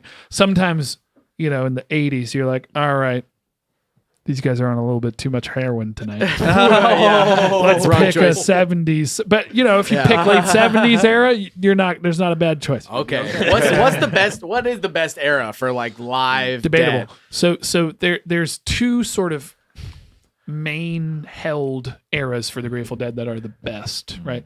Late 70s Okay. and late 80s, early 90s. And so late 70s is sort of a lot of people sort of consider it to be the peak of the double drummer thing because there's two drummers in the Grateful Dead. And so they're sort of playing off of each other, and one of them's more of a percussionist than a drummer, but they both kind of have full kits, and Right. it's a whole thing, right? So to give you some context, in the early to late 70s, these guys went away from their 60s acid, just full bore, everybody in the room, including the bands on LSD. Who cares what we're playing? We're just like fucking splitting open and, Right. Yeah. in the early 70s, they started listening to a lot of country and a lot of folk music. Right. And then they started getting into the really sort of early beginning of jazz fusion. Yeah. Like there's a lot of co-bills with the fucking Bitches Brew Miles Davis Quintet Oh, Right. really? in the 70s, 72, 73, 74. That yeah. makes sense. Yeah, so like and these like Miles makes a lot of oftentimes they would play on the West Coast, so Miles would open. And the Grateful Oh, Dead would like nice. watch them and be like, "What the fuck are we supposed Yeah. to do after that?" Yeah. Chick, like fucking A 20-year-old chicory, chick. Yeah. And like, okay, I guess we're just gonna play our songs. So there's a lot of that stuff getting absorbed. That's the thing about the Grateful Dead, I think, is like lost on a lot of people because in when they were the most popular in the later years, some things got a little sloppy because people had big drug problems. Yeah. And amongst other things, there's a lot of money and egos and stuff course. happening, right? Yeah. But to their credit, they did so much absorption, just musical osmosis, because they were such musicians. I mean, these Right. fucking guys saw the fucking Coltrane quartet in like Right. San Mateo in like 1966. That's in Phil's book. He's like this tiny club, and they did their first set, and Coltrane walked off stage and played through the whole break. And because we were a band in the area, we were able to kind of like be backstage-ish. And we just like heard him in the dressing room playing through the whole fucking break. Oh, yeah. And come back, walk on stage still playing. And these guys are all tuned up on whatever they're tuned up on. So they're just like having out-of-body experience watching John Coltrane in the height of his powers. You know what I mean? That's And like, you're not going to be not affected by that. Yeah. Even if you're a bunch of, fucking Bay Area white guys, Right. you're still going to absorb something from You are that. now cultured, whether you like it or not. Exactly. It's like a spiritual experience, honestly. It's And like, so, That's totally. the beautiful. Well, it's similar to with Miles too, where Yeah. it's just like, dude, the career spans like 50 years or whatever, and it's Yep. like every decade. Yep. I mean, I don't know, Grateful Dead they didn't have as many personnel changes necessarily as Not Miles even did, close. where it's like because he because it was had like new bands. It was every- like right new because Yeah. Miles would just have like a new band Yeah. like every 5 years or whatever. Be like, all right, get the fuck out of here. Here's a bunch of new guys. Like, the personnel change in the Grateful Dead only really occurred within the keyboard slot. The bass, drums, because it was like Bob Weir and guitar, Phil Lesh and like so all the all the guitars and the bass and the drums were the same throughout. The only thing that Right. sort of happened is that there was a moment in time from 1971 to 74 where it was only one drummer, and that same guy Mickey Hart, the sort of percussionist drummer, he joined in 68. Grateful Dead was 65 to 95. So the second era that people sort of hold as the best is the late 80s, early 90s. And so the reasoning behind that for why it was so good was that Jerry got more or less clean. He had a real bad drug problem in the mid 80s. Okay. That's the 80s is when he got into heroin. And so he almost died. He went into a coma. Unrelated to drugs. He went into a diabetic coma because he was not only getting fucked up, but he was also a very unhealthy guy. Yeah. Cigarettes out the ass, eating hella bad. I mean, he was one of those guys that like pretty consciously earlier was like, I'm here for a good time, not a long time. Yeah. Yeah. So like from 65 to 95, right? What 30 would you years. say is your personal like favorite, like of Yeah. their era? Like what was It your favorite? changes. It Yeah. changes, but I tend to drift towards late 70s just because I'm such a musician, and that's sort of the height of their prowess as Right. players. Yeah, cause dude, I'm like a very surface level Grateful Dead, like very casual fan. See, cause like everybody's like, no, you gotta listen to the live stuff, and I'm like, you scroll through their Spotify, and you're like, oh, it's the same thing with like Frank Zappa. Hit or me like up, I'll any send you of the that. good I'm shows, sure. though. I know you're the guy for Yeah. that. I'm sure. Yeah. But it's like whatever. I just like bought like Terrapin Station or whatever on CD the other day, And people talk by shit the- on their records. Their records are sick, dude. and I was like, dude, by the end of it, I was like, what the fuck? Like, Yeah, they were who are it's these like guys? very prog. I Yep. was like, oh shit, I didn't know like they had this whole They have a depth, man. element a to real them. depth. Terrapin Station. Correct. Yeah. Yeah. Okay. That's like Terrapin what, is a like kind of turtle. Correct. Yeah. Which is interesting. Yeah. I mean, So- so here's the thing. The Grateful Dead, more so than I honestly, just beyond being a Deadhead, just if you look at it on a historical level, I think is within the top 3 to 5 most impactful musical acts in rock Yeah, in America. I'd say that's not even like It's not a not controversial even statement. yeah, that's not even Yeah. like that controversial because again, it's like they just blew it wide open Yeah. with like the Yeah. again like I mean you're saying like the proggy elements. It's like Yeah. they're on that shit just without even like really trying and, too. and the thing is I don't want to say, because it's not that they were musically necessarily super significant culturally, yeah, culturally. Yeah, definitely. because the thing that they did, the culture around the Grateful Dead, nobody's ever done that before, in terms of basically creating a traveling gypsy colony Right. that followed the band everywhere they went. And so that sort of thing sort of started in the early to mid 70s and only grew from there. And then it really exploded in late 80s, 87. They basically, this is funny, they had a music video come out on MTV, the early nascent version of MTV, Touch of Grey. Right. I will Oh, yeah. get by, Oh, yeah. with the That's the skeletons one. and stuff. Yeah. That's the one everybody And so knows. check this out. The thing that's funny about that is that it was filmed at one of their shows. They played at this old racetrack called Laguna Seca around Monterey area. And Yeah, it you was can a place, drive past it on Yes, the you way can, to and you do. on the way Yeah. to like LA or way to the Yep. Bay. If you're going down the 101 for Yeah. sure. Yeah. So that place, they would do multi-night. And that's another thing about the Grateful Dead, which kind of comes back to the Love Mischief, where the Grateful Dead spawned everything that is jam. The ethos, I told you it's more of a mechanical thing than it is a genre thing. It comes from them unequivocally, end of story. They started it. Yeah. Right. Yeah. And so like they would do multi-night runs at Laguna Seca. And this was at sort of on the way to their height. But what happened was they did like their third night in a row.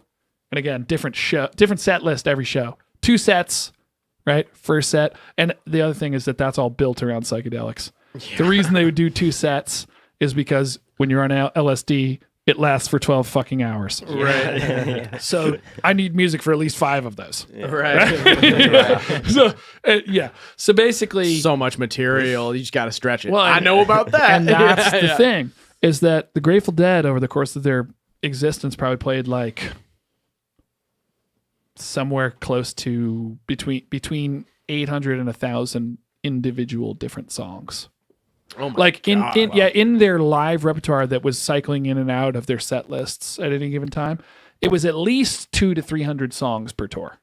Different songs. That's insane. Yeah, That's and nuts. also, I mean, you have to retain that much stuff, and you're so high. Like, and don't get me wrong, they fucked up royally. Yeah, right, and that was right, part right. of their ethos, is that and that was one of the reasons why they were so endearing to people, especially on psychedelics, is because they're a bunch of crusty fuckers like us, man. They're like, They're I just would've- fucking up as bad as I would. I would have fucked flipped that up. too. Yeah. Yeah.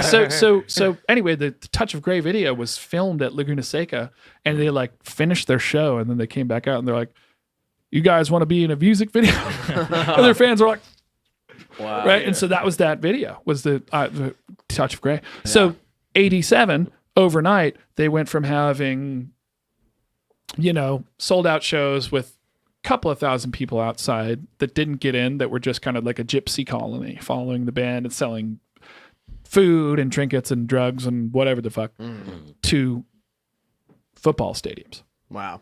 MTV, man. 50, 60, 70,000 people per night with the same amount or more outside with no tickets.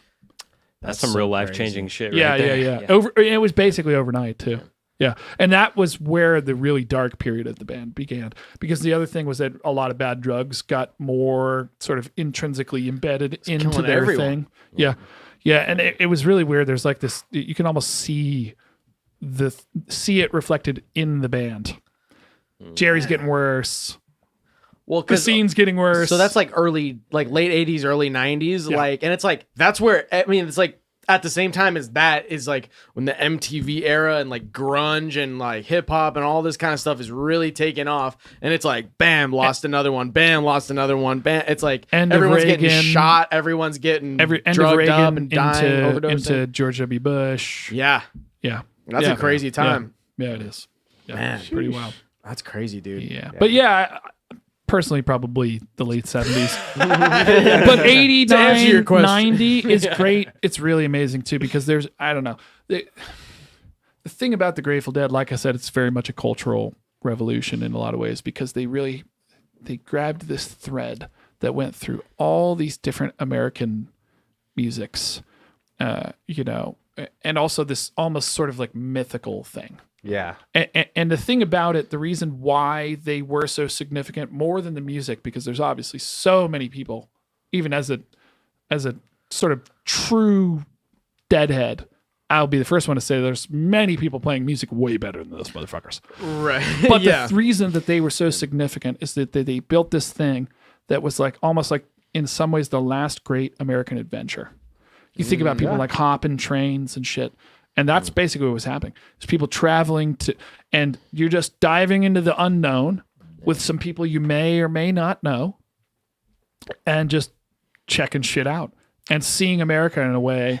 Also, while technology was growing, and they were technologically extremely innovative. For example, front of house sound, the idea of mixing from in front of the stage was invented by the Grateful Dead. Really? I did not know that. I didn't know that either. As somebody who's done live front of house shit before, That was invented by them, had no idea. specifically Well, by their because- sound guy in the 60s. Yeah, And that was such a shift in technology on stage because Yes. it's like you were going from, I mean, you see the old photos of like in the 60s and 70s, all these like classic rock bands, they have the giant Marshall stacks on top of Marshall stacks. And it's like, you needed that. You had to have like 2 Fender Twins and fucking to just be able to project enough on the sound stage. for that many people. That was Yeah. the sound. Now you got the fat like line arrays and shit. and so the You can only imagine why these bands were like, because like you said, there's a lot of people nowadays playing more tightly and more proficient or Sure. whatever, but it's Right. like no wonder it was such a mess back then too, I mean, because Jimi it was Hendrix, like right? you could barely hear what the fuck was going on, Yeah. especially on like a big stage, because arenas weren't even like a Right. thing until the early 80s when you had that technology. You got fucking Freddie Mercury at the Wembley Stadium or whatever. It's like building a whole thing. But man, that's like I appreciate you putting into context, because like we all sort of joke around about, hippies and wooks and Grateful Dead and jam bands and stuff. Absolutely. And I'm like, oh shit, oh shit, I'm part of this now. Where I'm like, it's ubiquitous. like, There's shit. things that everybody who plays music nowadays yeah. are involved in that came from the Grateful Dead, and it's not. There's right. no Making there's five- no workaround from that. If you do, Making 5 songs into a 4-hour whatever, like, Yeah. it's like, it's a special thing. Yeah. It's really weird, man, because like it almost isn't about how well they played, and the magic is when they would find that fucking wave and play well for a whole night. right. And they'd be the first. That's the thing that was so great about them, and why they were so likable. these guys are Because- so good for how high they are. But they would be like, anytime you ask them, they'd be like, it only really works every once in a while. right. We kind of suck. It's just the We're same, just trying to figure out how to do what we do good, because like it's kinda nobody's like, really done this before. it's lot of kind of like pressure. stand up almost too. Yes. Where Yeah. it's like you see the special at Yeah. the very end of it, but you don't see all the sets where they bomb in Right. between, where it's just Totally. like they're working out new shit. That's crazy, man. But their fans did, and that was the thing, is that they were the people who loved them were there when they fucked up royally. Yeah. Yeah. And they were just like, it's all good, bro. Right. It was Right. it was like a big, hairy, fucking high family. It's almost like the fans like live for like those moments where like, you know, it was like a hit, but it's like, Yes. I'm gonna be here regardless, and like Yes. I can say I was here. You Right. know what I'm saying? And you know what? The other thing that really revolutionized things too was the tape trading, because one of the things that they allowed after a certain point was people coming in recording the shows in an amateur way, which led to other major innovations in technology. So people, like for example, like they're called the tapers. They would build these big rigs, and they would put stereo. You think about like the Zoom recorders. Right. And that's The only that's reason that everywhere exists now, is because of the Grateful Dead. Because Man. people following the Grateful Dead. They would put these big fucking things up, you know, high enough so that you don't get the people chattering crowd, right. and just face in a stereo recording and record it to a tape before there was anything digital. And then there was a whole scene trading shows.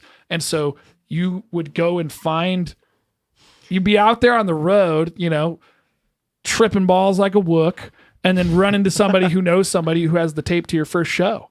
Oh shit, yeah. And you'd be like, can I have that? Give me that. Yeah, let me make a copy for you. Yeah. And so like, just think about how significant that is to somebody Right. before the internet. Wow. Yeah. Dog, The if I- internet in and of itself became a component of that. And actually the Grateful Dead they were very deeply involved in the creation of the commercialized internet because of tape trading and because of show trading. It's like the Grateful Dead and then hardcore pornography. Yeah. Right there in the terms of the cutting edge of technology. And they were both probably doing the same thing at the same time. What do you think about the movie that they're gonna do? Do you hear about this? With fucking Jonah Hill. It's Jonah Hill as Jerry. It's Scorsese. You're a Scorsese fan? Yeah, I am. And I'm a Jonah Hill fan, but like, See how this goes. I'll watch If he it. cuts probably. off his finger for real, I think it's silly. they're gonna CG. I it, think bro? I think it'll be fun. I think it's just a biopic, but I just think that any of those things are fine. Whatever. I think it's cool, and it'll probably be fun. It will not capture that. Yeah. If you want to get the full Yeah. experience, you got to listen to ZUDECAST episode 76. yeah. Dude, you just broke it down for me, man. I'm For like, real, that's yeah, expert here. nah, yeah, that was I'm awesome. definitely like- about to, you know, tap in. For sure. Yeah. Tune in. Yeah. Tune in and drop out. As Tim Leary says. Yeah. Which, you know, all those guys were all it's hanging all with the Grateful right. Dead for Yeah. sure. Yeah. Ram Dass, Yeah. Tim Leary, all those guys. Oh yeah. Dude, we're hitting like We just hit about 2 hours, That's right? about 2 hours. Well, yeah, we started a little late, but you know, fellas. Yeah, I don't know. Is there anything else you guys want to talk about? I mean, shit, that was very educational. You know, you've been an excellent guest, man. You came Thank you. on, crushed it. We accidentally smoked him out a little Yeah, hard. you got so me a little high. yeah, so I he think did you great. did fine. You did awesome, man. All right, good. Killed it. Yeah. My mask was thick enough. You crushed it, dude. Yeah, you're excellent. You're the lead. Yeah, other than our producer Tub, you're the least high one. Here. Or the most high. Yeah, or actually, yeah, if the tolerance is low enough, that is what it is. Man, you got any? Again, one more time. You got any shows coming up? You said. Yeah, so we're doing this Saturday. We're doing a house show in Chico with River Oaks Productions. We're taking most of the month of May off, but we're doing the Just Exactly Perfect Fest the beginning part of June. So that's at the Nugget down in Placerville. Yeah. Taiwan Love that on spot. Productions. We're playing Friday, June 2nd. And we got a lot of stuff happening in the summer. But yeah, just check out the all the socials, the Facebook, Instagram, and YouTube for Love Mischief. And once again, we post full live songs once a week at least. We're probably going to increase that number soon too, and have full shows out there. And it's all psychedelic improv music, jam band stuff. I If you're love into it, that. dude. Hell yeah, man. I can't wait to see you guys. Love while, Mischief. While we're plugging shit too, the Gold Souls, we're gonna be playing Hell yeah. Cinco de Mayo in Berkeley at the Back Room. So come check that the out. back rooms, bro. Yeah, the back rooms. I know. I promise it won't be an empty fucking cubicle building. it's Oh, the I'm stage. not going It's just, then. yeah. Well, maybe it has some elements of horror, but I don't know. We'll find out. It's in Berkeley, East Bay. Come on down, dude. I'm sure like we like barely even just scratched the surface, dude. I'm sure there's like tons of stories and tons of stuff. So we'd love to have Many. you back on Yeah, let's do it. whenever you're Absolutely. around, Let's dude, do whenever it. you're able. And Please. we're definitely gonna have to come check you guys out. Thank you live. so much. And, Thanks for having me. I had a lot of It's been an fun. awesome. Yeah, fucking glad, show. bro. We're glad. Great conversations all around. So. And if anyone's still watching in the chat, make sure you drop a Z in the Yeah. chat, drop a comment, and as well drop a like for these Ho. boys. You just got educated, dude. You just got educated on the wook shit. The primo wook shit. Real wook shit. No, dude, we'd love to have you back on whenever you're around, and we'll get back to it. Yeah. Hell yeah. Alright. That being said, thanks Zook. for tuning in. Thank you guys. Woo! Thank you. ZUDECAST 76. Yes, sir. All right.